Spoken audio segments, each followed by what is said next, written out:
As you heard earlier, I will not be endorsing any candidates in this primary. My goal is to get as many people out to vote as possible, regardless of who they vote for, which is why I've organized this forum. And I invite you all to look around this room. For many of you, this gymnasium is where you will cast your vote on August 11th and on November 3rd. Local elections are decided by small numbers. I know better than anyone how few votes can decide elections and how local these votes are. 4 years ago, I lost a county commissioner race in this district by 134 votes. It wasn't voters in Nevada or Florida or New York. It was my neighbors on Legacy Drive and Erbling Avenue and at Pleasant View Estates that decided that race. So, do the math. How can you move that 134 vote margin with your one vote?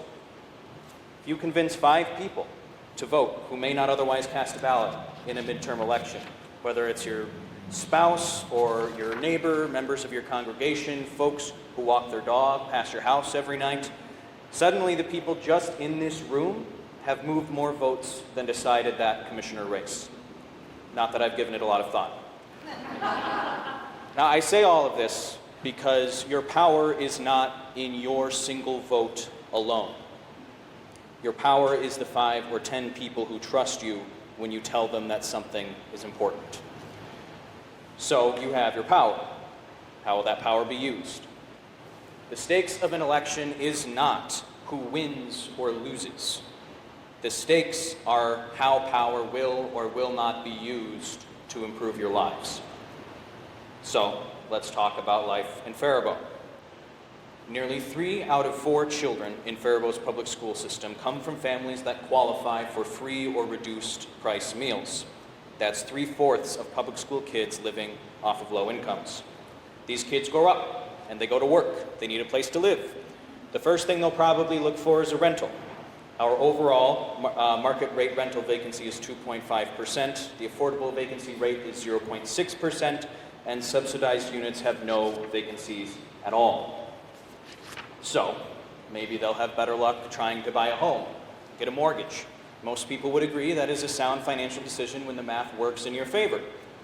For the average worker in Faribault, the math is not in their favor, even if they do qualify for a loan. To buy the median house in the city, you would need to earn $97,000 a year. The average worker in Faribault earns around $59,000. That is a gap of nearly $40,000. That's not a raise they'll be getting anytime soon. According to the United Way, 53% of Faribault households, the majority of us, cannot cover the basics of housing, food, transportation, and health care without relying on expensive debt.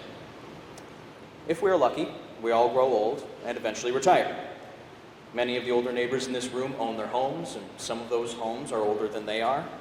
Those homes are not suited for those with limited mobility. And moving is not a simple thing, because Faribault already has a deficit of more than 1,200 senior housing units. Even when senior-specific units are available, assisted living in Minnesota costs somewhere around $60,000 a year, with more intensive care, nursing care, running around $150,000 a year. I remind you that the average worker in Faribault earns about $59,000 in a single year. They do not have assisted living or nursing home money in savings. So that is one life, from the school lunch line to the nursing home bill. That is a single life in Faribault. When you choose 3 of these 10 candidates, you are choosing who is working to improve life in Faribault. The primary is Tuesday, August 11th. For many of you, you'll be casting your ballot right here in this room. I encourage you to realize your power and use it.